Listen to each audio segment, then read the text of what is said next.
Hello guys, Andrew here. Welcome back to Drew Tutorial. And in this video, I'm going to show you how to turn on Slack notification on the Windows 11. So as you can see here guys, I have Slack here on my computer.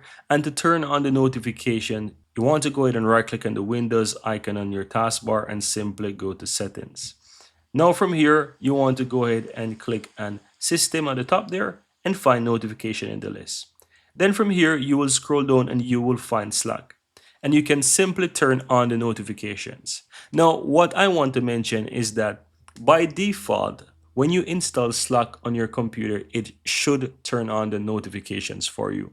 But if not, this is the steps to actually check it and to turn on the notifications if for some reason it is not working and it's turned off.